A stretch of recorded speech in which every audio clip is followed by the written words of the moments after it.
মাননীয় অধ্যক্ষ মহোদয়, মই এটা বিশেষ কথাৰ বাবে সদনত বিধায়কসকলৰ দৃষ্টি আকৰ্ষণ কৰিব খোজো। আমাৰ সমষ্টি পুনৰ্গঠনৰ পিছত পঞ্চায়তসমূহ পুনৰ্গঠন হ'ল, কিন্তু এতিয়াও বহুকেইটা সমষ্টিত ৰেভিনিউ চাৰ্কল সমষ্টি ভিত্তিক হোৱা নাই। আৰু আমাৰ বহুত ক্ষেত্ৰত দেখা যায় যে এটা সমষ্টিৰ ৰেভিনিউ চাৰ্কল বা ৰেভিনিউ ভিলেজ আন এটা সমষ্টিৰ লগত জড়িত হৈ আছে আৰু কৰবাত আন এটা জিলাৰ লগতো জড়িত হৈ আছে। আৰু কিছুমান সমষ্টিত ৰাজহ চক্ৰ নাই। তাৰ পৰিপ্ৰেক্ষিততো ই কাষৰ সমষ্টিসমূহৰ লগত সংলগ্ন হৈ আছে। আজি আমি BTCৰ ক্ষেত্ৰত এক্সাৰচাইজটো কৰা নাছিলোঁ, কিন্তু আন 105টা সমষ্টিৰ ক্ষেত্ৰত আমি এক্সাৰচাইজ কৰিছিলোঁ। এতিয়া উদাহৰণ হিচাপে মই 2-3টা ক'ব খোজোঁ। যেনেকৈ দুধনৈত আমাৰ বালিজানা ৰেভিনিউ চাৰ্কুল আছে, কিন্তু তাতে গোৱালপাৰা পূব সমষ্টিৰ গাঁওসমূহো জড়িত হৈ আছে। ঠিক তেনেধৰণে বৰক্ষেত্ৰীত আমাৰ এখন পঞ্চায়ত সৰ্থেবাৰী বা বৰপেটা সমষ্টিৰ লগত জড়িত হৈ আছে। তেনেকৈ আমাৰ টিংখঙৰ গাঁও নাহৰকটীয়াৰ লগত জড়িত হৈ আছে। সেইবাবে আজি আমি এটা প্ৰথম পৰ্যায়ত এটা এছেছমেণ্ট কৰি জিলা উপায়ুক্তসকলক মই 2 দিনৰ ভিতৰত আমাক প্ৰস্তাৱ পঠাব কৈছোঁ যে কোনো সমষ্টিৰ গাঁও যাতে MLA এৰিয়াৰ বাহিৰত নাথাকে। আৰু মই উদাহৰণ দিব পাৰোঁ, যেনেকৈ গোলাঘাট সমষ্টিৰ বহুকেইখন গাঁও দেৰগাঁও সমষ্টিত আহিছে, কিন্তু ৰেভিনিউ চাৰ্কলটো এতিয়া গোলাঘাটতে আছে। তেনেকৈ তিতাবৰৰ পুৰণা 10খন গাঁও গোলাঘাট জিলাত আহিলে সমষ্টি গোলাঘাট, কিন্তু ৰেভিনিউ চাৰ্কল এতিয়াও তিতাবৰৰ লগত সংলগ্ন হৈ আছে। সেই তাৰ পৰিপ্ৰেক্ষিতত ডিচিসকলক আমি এটা নিৰ্দেশ দিছোঁ যে ৰেভিনিউ চাৰ্কল আৰু LAC টাৰ্মিনাছ হ'ব লাগিব, যাতে কোনো MLA নিজৰ সমষ্টিৰ বাহিৰত যাব নালাগে ৰেভিনিউ চাৰ্কুলৰ কাৰণে।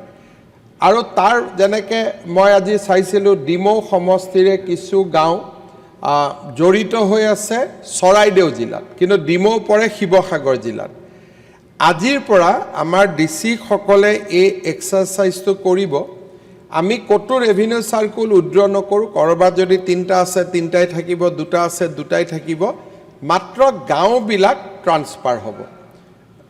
এক মিনিট মুখ্যমন্ত্ৰীয়ে কথা কৈ থাকিলে ইউজুৱেলি মানুহে মাজত মাত নিদিয়ে। তাৰপিছত এতিয়া তাৰ পৰিপ্ৰেক্ষিতত আপোনালোকৰ যদি কিবা বক্তব্য থাকে আপোনালোকে ডিচিসকলকো দিব। আৰু যিকেইটা সমষ্টিত এটাও ৰেভিনিউ চাৰ্কুল নাই, সেই সমষ্টিখিনিৰ আমি লিষ্ট উলিয়াইছোঁ। বৰপেটা জিলাৰ পকা বেতবাৰী আৰু চেঙা, বঙাইগাঁও জিলাৰ সৃজনগাম, কাছাৰ জিলাৰ বৰখলা আৰু ধলাই, ধুবুৰীৰ বিৰচিং জৰুৱা। এতিয়া যদি চাউথ চালমাৰাত কিবা ইয়াৰ গাঁও আছে, এইখিনিও ধুবুৰীলৈকে ট্ৰেন্সফাৰ হ'ব। ধুবুৰীত বিৰচিং জৰুৱা, ডিব্ৰুগড়ত খোৱাং, গোৱালপাৰাত জলেশ্বৰ, কামৰূপ মহানগৰত চেণ্ট্ৰেল গুৱাহাটী, লখিমপুৰত নাওবৈচা, তিনিচুকীয়াত মাকুম ডিগবৈ আৰু শোণিতপুৰ জিলাত ৰঙাপাৰা, বিশ্বনাথ চাৰিআলিত বিহালী। এই সমষ্টিকেইটাত এটাও ৰেভিনিউ চাৰ্কুল নাই। ইয়াতে আজি আমি সদনত জনাবলৈ পাই ভাল পাইছোঁ যে চৰকাৰে তৎকালীনভাৱে এই গোটেইকেইটা সমষ্টিত এটা ৰেভিনিউ চাৰ্কুল দিবৰ বাবে সিদ্ধান্ত লৈছে। ইয়াৰ ফলত পকা বেতবাৰী সমষ্টিৰ গোটেই গাঁও পকা বেতবাৰী ৰেভিনিউ চাৰ্কুলত আহিব। চেঙা সমষ্টিৰ গোটেই গাঁও চেঙা ৰেভিনিউ চাৰ্কুলত আহিব। ঠিক তেনেকৈ গুৱাহাটীতো 5টা সমষ্টিত 5টা ৰেভিনিউ চাৰ্কুলত 5টা সমষ্টিৰ গাঁও আহিব। কোনো সমষ্টিলৈ অভাৰলেপিং হ'ব নোৱাৰিব এই এক্সাৰচাইজটো কৰাৰ পিছত কিছুমান সমষ্টিৰ কিছুমান ৰেভিনিউ সাৰ্কেল বহুত ডাঙৰ হৈ যাব আৰু কিছুমান সমষ্টিত কিছুমান ৰেভিনিউ সাৰ্কেল বহুত সৰু হৈ যাব তাৰ পিছত আমি নেক্সট এক্সাৰচাইজটো কৰিম যাতে সমষ্টিৰ ভিতৰতে সমানুপাতিকভাৱে গাঁওসমূহ প্ৰতিটো ৰেভিনিউ সাৰ্কেলত ভগাই দিয়া যায় আমি কোনো সমষ্টিৰ পৰা কোনো ৰেভিনিউ সাৰ্কেল উইথড্ৰ নকৰোঁ কিন্তু তাৰ পিছতো জোনাইৰ দৰে সমষ্টিত আমাক ৰেভিনিউ সাৰ্কেল আৰু ক্ৰিয়েট কৰিব লাগিব গতিকে সেই পজিশনটো আমি নেক্সট ব্যৱস্থাত ল'ম যেনেকৈ সমৰিয়াৰ গোটেই গাঁওবিলাক গৰৈমাৰীলৈকে গুচি যাব কাৰণ সমৰিয়াত এতিয়া এটাই ৰেভিনিউ সাৰ্কেল আছে সমৰিয়া ৰেভিনিউ সাৰ্কেল বকুত আছে কিন্তু পৰৱৰ্তী সময়ত গৰৈমাৰীৰ লগতে আমি সোণতলিটো এটা ৰেভিনিউ সাৰ্কেল ক্ৰিয়েট কৰি দিম যাতে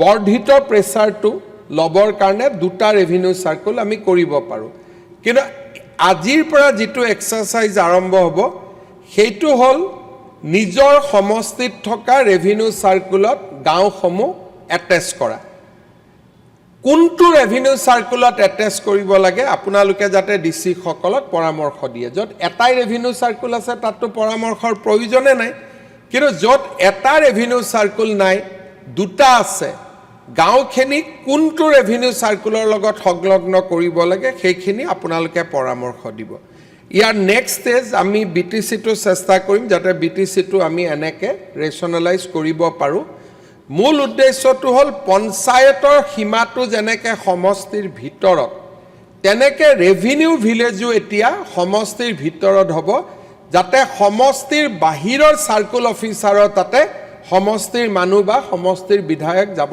নালাগে বানপানীৰ পৰিপ্ৰেক্ষিতত এইটো খুব ইম্পৰ্টেণ্ট কাম সেইকাৰণে আমি এই সপ্তাহতে প্ৰথম পৰ্যায়টো শেষ কৰিম দ্বিতীয় পৰ্যায়ত সমষ্টিৰ ভিতৰত গাঁও ভগোৱা কাম আৰম্ভ কৰিম আৰু ডেট প্ৰচেছত যদি কৰবাত আমাক নতুন ৰেভিনিউ সাৰ্কেল লাগে আমি ক্ৰিয়েট কৰাৰ ব্যৱস্থা কৰিম মই ভাবিছোঁ যে কথাখিনি মই সদনক জনাই থৈছোঁ কাৰণ কালিৰ পৰা সদন 7 দিন নাথাকিব আৰু এই 7 দিনতে এই কামখিনি আমি শেষ কৰিম মই পুনৰ এবাৰ এইটো নিশ্চিতভাৱে আমাৰ বহু কেইজন বিধায়কৰ বাবে এইটো এটা ভাল খবৰ কোনেও দাবী কৰা নাছিল আমাৰ এতিয়া কোনোবা নাওবৈচা সমষ্টিতে জেপি দাসে কৈ দিব যে মই দাবী কৰাৰ কাৰণে কৰিলে এইবিলাক কথা যাতে কোনেও নকয় কাৰণ মই জানো যে আমি কৰি দিয়া কামবিলাক পিছত কোনোবাই কয় যে ৰাইজে দাবী কৰিছিল বহুত জায়গাত মই ইমান দিন ৰাজনীতিত থাকোঁ কতো ৰাইজৰ দাবী নুশুনো আমি নিজে নিজে গৈ পেলাই মেডিকেল কলেজ দিওঁ পিছত কয় যে নহয় এইটো ৰাইজেও দাবী কৰিছিল গতিকে ইয়াত কতো দাবী নাই এতিয়া মই আকৌ এবাৰ কৈছোঁ যে তৎকালীনভাৱে পকা বেতবাৰীত বিধায়কে দাবী নকৰাকৈ চেঙাত বিধায়কে দাবী নকৰাকৈ সৃজনগামত বিধায়কে দাবী নকৰাকৈ বৰখলা ঢলাইত বিধায়কে দাবী নকৰাকৈ বিৰসিং জৰুৱাত বিধায়কে দাবী নকৰাকৈ খোৱাঙত দাবী নকৰাকৈ গোৱালপাৰাত জলেশ্বৰত দাবী নকৰাকৈ কামৰূপত চেণ্ট্ৰেল গুৱাহাটীত দাবী নকৰাকৈ লখিমপুৰত নাওবৈচাত দাবী নকৰাকৈ তিনিচুকীয়াত মাকুম ডিগবৈত দাবী নকৰাকৈ ৰঙাপাৰা বিহালীত আমি দাবী নকৰাকৈ ৰাইজৰ সুবিধাৰ প্ৰতি লক্ষ্য ৰাখি এটা এটা সাৰ্কেল অফিচাৰ আমি সাৰ্কেল অফিচ আজি আমি ঘোষণা কৰিছোঁ ধন্যবাদ